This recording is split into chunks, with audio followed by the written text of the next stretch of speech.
After you have closed the isolation valve to separate this from the force main and release the pressure on the body, remove these top 8 cover bolts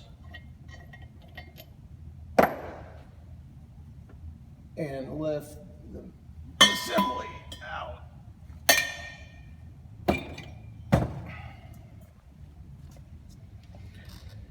And then any maintenance that needs to be performed can be performed at this point.